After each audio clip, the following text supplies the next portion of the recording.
Hello అండి. Welcome to knowledge.com. So, ఇవాల్టి సెషన్‌లో ఇవాల్టి క్లాస్‌లో మనం మెన్సురేషన్ లేదా క్షేత్ర గణితానికి సంబంధించిన ప్రాబ్లమ్స్‌ని చూడబోతున్నాం. అయితే మనకి క్షేత్ర గణితంలో చాలా పార్ట్స్ లేదా షేప్స్ అనేవి ఉన్నాయండి. సర్కిల్, వృత్తం కానీ, స్క్వేర్ కానివ్వండి, ట్రయాంగిల్. సో, మనము ఒక్కొక్క షేప్ యొక్క పార్ట్స్‌ని స్టడీ చేసి వాటిపైన బేసిక్ నుంచి అడ్వాన్స్ లెవెల్‌లో క్వెషన్స్‌ని చూసేద్దాము. మనకి నోటిఫికేషన్స్ అనేవి చాలా రిలీజ్ అవుతున్నాయండి. స్పెషల్‌గా తెలంగాణ మరియు ఆంధ్రప్రదేశ్‌లో. నెక్స్ట్ వచ్చేసి మనకి ఎస్ఐపీసీ మెయిన్స్ ఎగ్జామ్ ఉంది. తర్వాతకొచ్చేసి ఆంధ్రప్రదేశ్‌లో ఎస్ఐపీసీ ప్రిలిమ్స్ ఉన్నాయి. గ్రూప్ 4 నోటిఫికేషన్ అనేది ఉంది.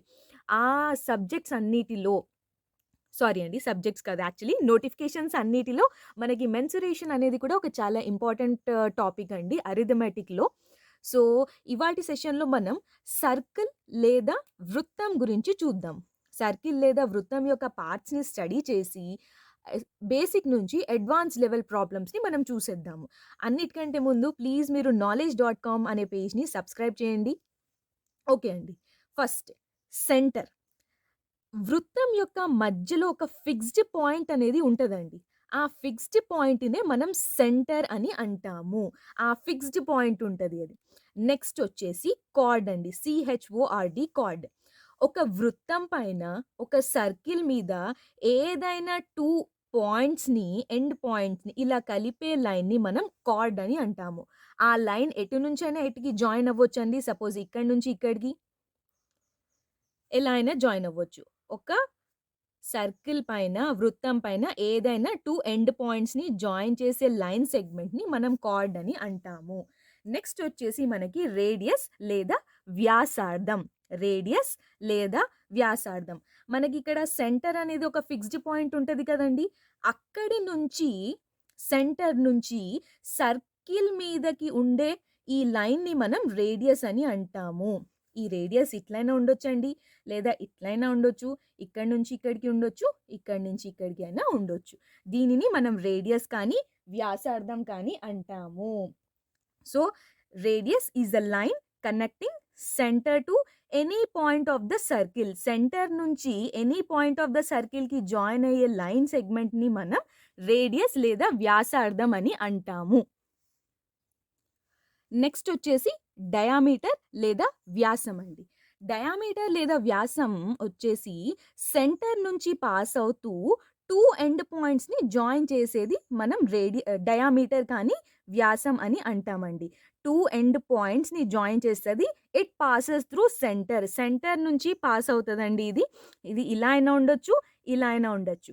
డయామీటర్ లేదా వ్యాసాన్ని మనం సర్కిల్ యొక్క లార్జెస్ట్ కార్డ్ అని కూడా అంటాము. Largest card. కార్డ్‌ని మనం స్టడీ చేసాం కదండీ! ఏదైనా 2 ఎండ్ పాయింట్స్‌ని జాయిన్ చేసే లైన్ సెగ్మెంట్‌ని కార్డ్ అని అంటాము. ఈ డయామీటర్ వచ్చేసి సెంటర్ త్రూ పాస్ అవుతదండి. సెంటర్ త్రూ పాస్ అవుతది. నెక్స్ట్ సెక్టార్ అండి. సెక్టార్. చూడండి ఇది మన సెంటర్ కదా! సపోజ్ ఇక్కడి నుంచి ఇక్కడికి ఒక వ్యాసార్థం అనుకుందాం. వ్యాసార్థాన్ని మనం దేనితో డినోట్ చేస్తామండి? ఆర్. Radius R. ఇక్కడ డయామీటర్‌ని మనం దేనితో డినోట్ చేస్తామండి? డి. Letter D. సో, ఇక్కడి నుంచి ఇక్కడికి వ్యాసార్థం ఉంది అనుకుందాం. ప్లస్ ఇక్కడి నుంచి ఇంకొకటి వ్యాసార్థం ఉందనుకుందాం.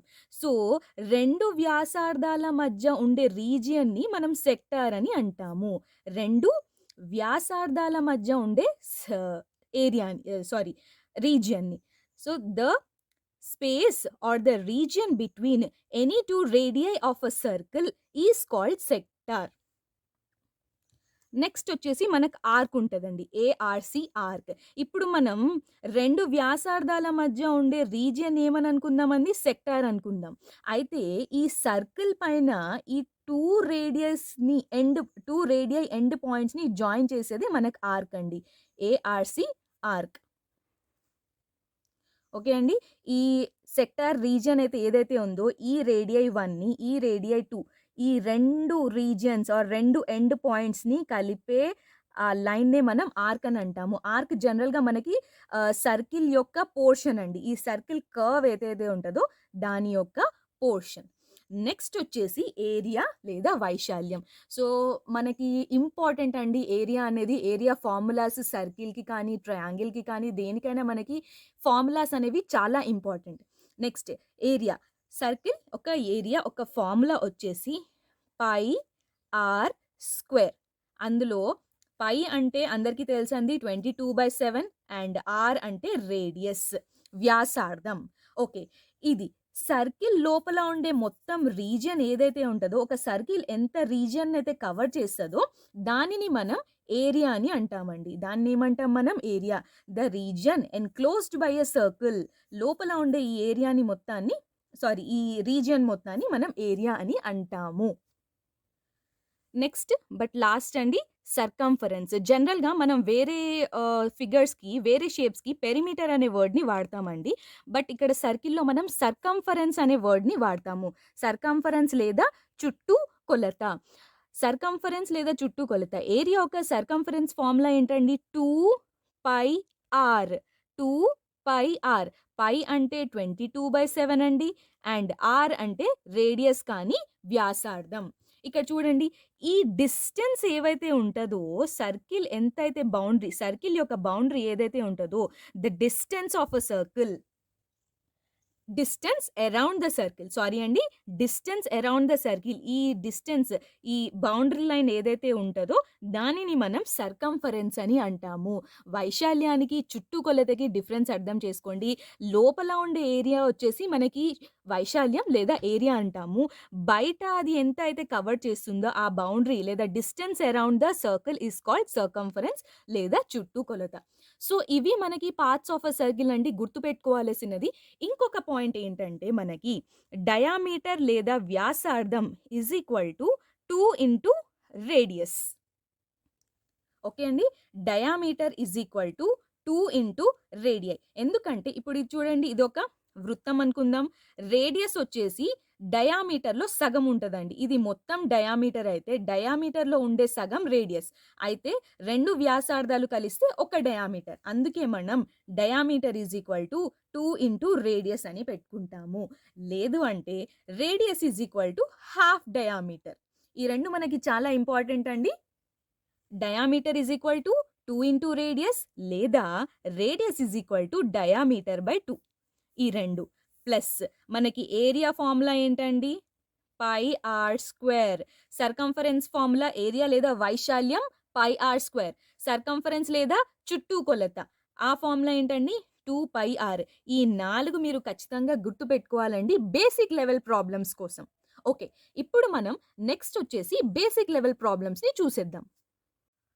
సో, మనం ఇప్పుడు బేసిక్ లెవెల్ వృత్తం based problems, circle based problems చూడబోతున్నామండి. ఇవి వచ్చేసి చాలా అంటే చాలా బేసిక్ లెవెల్ అండి.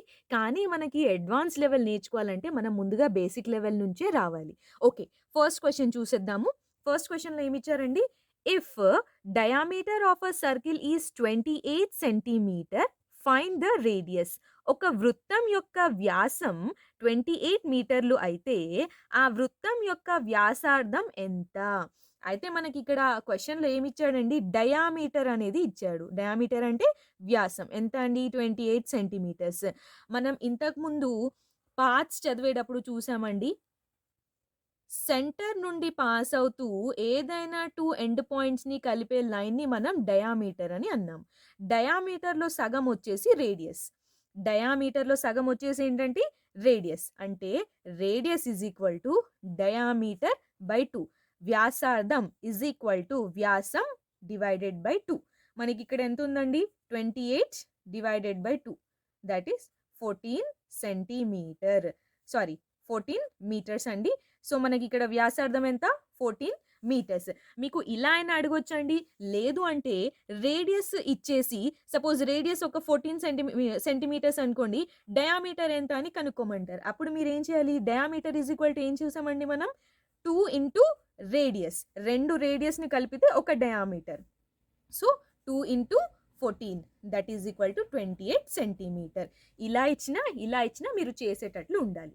ఓకే అండి. నెక్స్ట్ ప్రాబ్లమ్ చూసేద్దాము. ఓకే. నెక్స్ట్ క్వెషన్ ఏమిచ్చారండి? If the area of a circle is 616 centimetre. అంటే మనకి ఇక్కడ వైశాల్యం, ఒక వృత్తం యొక్క వైశాల్యం ఎంత ఇచ్చారండి మనకి? Area is equal to 616. Find the circumference. ఏం కనుక్కోమంటున్నారండి మనని? చుట్టుకొలత, సర్కంఫరెన్స్ లేదా పెరిమీటర్ కనుక్కోమంటున్నారు. ఓకే అండి, మనకి ఇక్కడ ఏరియా ఫార్ములా తెలుసు కదా. ఏరియా ఫార్ములా వచ్చేసి ఏంటి? Pi r square is equal to 616.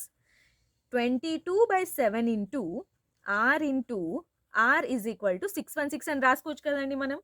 ఇప్పుడు ఇక్కడ లెఫ్ట్ హ్యాండ్ సైడ్ ఉన్న వాటిని మనం రైట్ హ్యాండ్ సైడ్కి షిఫ్ట్ చేస్తాం. ఆర్ స్క్వేర్ని అలానే పెట్టేసి 616 ఈజ్ ఈక్వల్ టు ఈ 22/7 కాస్త ఏమవుతుందండి? రివర్స్ అవుతుంది. 7/22. ఇక్కడ మనకి ఏమొచ్చేసిందండి? 7/22. 616 ఇంటూ 7/22. సో 22 1 జా 22, 28 జా అండి. మనకి మిగిలింది వచ్చేసి R square is equal to 28 into 7. 28 into 7 వచ్చేసి అండి మనకి 196. మనకి 196 స్క్వేర్ రూట్ తెలుసు కదండి, 14 ఇంటూ 14. సో ఆర్ వాల్యూ ఎంత? 14 సెంటీమీటర్స్. ఇప్పుడు మనకి ఏరియాలో వైశాల్యంలో మరియు చుట్టుకొలతలో ఉండే కామన్ ఏంటండి? రేడియసే కదా. ఏరియా ఒక ఫార్ములా వచ్చేసి పై ఆర్ స్క్వేర్. మనకి సర్కంఫరెన్స్ లేదా చుట్టుకొలత ఫార్ములా వచ్చేసి ఎంత అండి?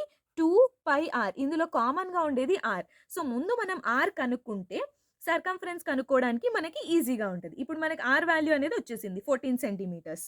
2 ఇంటూ 22/7 ఇంటూ 14. 7 1 జా 7, 2 జా 14. 2 ఇంటూ 22 ఇంటూ 2 అండి 44, 2 జా 88 సెంటీమీటర్స్. ఇది మనకు వచ్చేసిందండి ఇక్కడ సెంటీమీటర్ స్క్వేర్. సర్కంఫరెన్స్ ఎంత అండి మనకి? 88 సెంటీమీటర్ స్క్వేర్. ఏరియా ఇచ్చి సర్కంఫరెన్స్ కనుక్కోమన్నా, సర్కంఫరెన్స్ ఇచ్చి ఏరియా కనుక్కోమన్నా మీరు ఈ ప్రాసెస్ అనేది ఫాలో అవ్వాలి. ఎందుకంటే ఏరియా, వైశాల్యం మరియు చుట్టుకొలతలో మనకి కామన్ ఉండేది ఏంటండి? రేడియస్. ఓకే, నెక్స్ట్ ప్రాబ్లం చూసేద్దాం. ఇక్కడ చూడండి, నెక్స్ట్ క్వశ్చన్ ఏమి ఇచ్చాడు మనకి? Find the area and circumference of a circle whose diameter is 14 centimetre. ఒక వృత్తం యొక్క వ్యాసార్థం 14 సెంటీమీటర్లు అయితే వైశాల్యం మరియు చుట్టుకొలత కనుక్కోండి. మనం ఇప్పుడే చూసామండి, మనకి ఏరియా ఫార్ములా వచ్చేసి పై ఆర్ స్క్వేర్, సర్కంఫరెన్స్ ఫార్ములా వచ్చేసి మనకి 2πr. ఈ రెండిట్లో కామన్ ఉంది ఆర్ మనకి. బట్ మనకి ఇక్కడ క్వశ్చన్లో ఏమి ఇచ్చారండి? డయామీటర్. డయామీటర్ నుండి మనం రేడియస్ని కనుక్కోగలిగితే మనకి ఆన్సర్ అనేది, సొల్యూషన్ అనేది ఈజీగా వచ్చేస్తుంది. మనం రేడియస్ అంటే ఏం తెలుసు అండి మనకి? Radius is equal to diameter by 2 కదా. రేడియస్ వ్యాసార్థం అనేది వ్యాసంలో సగం. సో మనకి ఇక్కడ డయామీటర్ ఎంత ఇచ్చారు? వ్యాసం 14/2 ఈజ్ ఈక్వల్ టు 7 సెంటీమీటర్. మనకి ఇప్పుడు వ్యాసార్థం వచ్చేసింది కదండి 7 సెంటీమీటర్. ఈ రెండు కనుక్కోవడం ఈజీ కదా. ఈ రేడియస్ ప్లేస్లో సబ్స్టిట్యూట్ చేసేద్దాం. ముందు ఏరియా చూసేద్దామండి. 22/7 ఇంటూ 7 ఇంటూ 7, 2πr. సర్కంఫరెన్స్ చూడండి, 2 ఇంటూ 22/7 ఇంటూ 7. ఇక్కడ 7 7 క్యాన్సిల్ చేస్తే మనకి 44 సెంటీమీటర్స్. నెక్స్ట్ ఇక్కడ చూడండి, 7 7 క్యాన్సిల్ చేసేస్తే మనకి ఏం మిగిలిందండి? 22 ఇంటూ 7, 22 7 154 సెంటీమీటర్స్. సో ఇక్కడ వ్యాసార్థం, మనం వ్యాసం నుంచి వ్యాసార్థం కనుక్కొని ఆ వ్యాసార్థాన్ని వైశాల్యం యొక్క ఏరియాలో, వైశాల్యం యొక్క ఫార్ములాలో, తర్వాత చుట్టుకొలత యొక్క ఫార్ములాలో సబ్స్టిట్యూట్ చేసేసాము. ఓకేనా అండి? ఓకే, మనం నెక్స్ట్ ప్రాబ్లం చూసేద్దాము. ఇక్కడ చూడండి, మనకి నెక్స్ట్ ప్రాబ్లం ఏమి ఇచ్చారు? If the area of a circle is 154 centimetre. ఒక వృత్తం యొక్క వైశాల్యం ఎంత ఇచ్చాడండి మనకి? Area that is equal to pi r square is equal to 154 centimetre square అని ఇచ్చారు. అయితే మనం ఏం కనుక్కోవాలంట? రేడియస్ మరియు డయామీటర్. సింపుల్ అండి చాలా. ఇక్కడ చూడండి, pi r square is equal to 154 centimetres అయితే ఈ ఆర్ స్క్వేర్ని ఇక్కడే ఉంచి 154 ఇంటూ ఈ పైని నేను తీసుకొని రావచ్చు కదండి 7/22. అంటే లెఫ్ట్ హ్యాండ్ సైడ్లో 22/7 ఉంటే మనం రైట్ హ్యాండ్ సైడ్కి సబ్స్టిట్యూట్ చేసినప్పుడు రివర్స్ అయిపోతుంది. ఓకేనా అండి? మనకేం తెలుసు ఇక్కడ? 22 1 22 7 R square is equal to 49. 49 యొక్క స్క్వేర్ రూట్ ఏంటండి? 7. So R is equal to 7 centimetres. R 7 centimetres అయినప్పుడు డయామీటర్ మనకి వ్యాసం ఎంత ఉంటుందండి? ఇక్కడ వ్యాసార్థం 7 సెంటీమీటర్లు అయితే వ్యాసం ఎంత ఉంటుంది మనకి? 2 ఇంటూ ఆర్, 2 ఇంటూ 7, 14 సెంటీమీటర్. ఇక్కడ చూడండి మనకి వ్యాసార్థం వచ్చేసింది, వ్యాసము వచ్చేసింది. ఓకేనా అండి?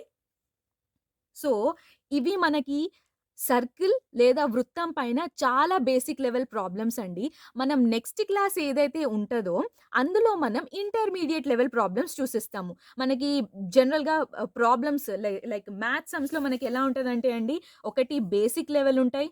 చాలా కొంచెం ఈజీ ఉంటాయి. తర్వాతకొచ్చేసి ఇంటర్మీడియేట్ లెవెల్ ఉంటది. ఐ మీన్ నెక్స్ట్ కొంచెం లెవెల్, అడ్వాన్స్డ్ లెవెల్ అని ఉంటాయండి. సో, మనం ఇవాళ కొన్ని బేసిక్స్ అనేవి చూసేసాము. నెక్స్ట్ క్లాస్‌లో ఇంటర్మీడియేట్ ప్రాబ్లమ్స్ అనేవి చూసేద్దాము. ఓకే అండి. Thank you.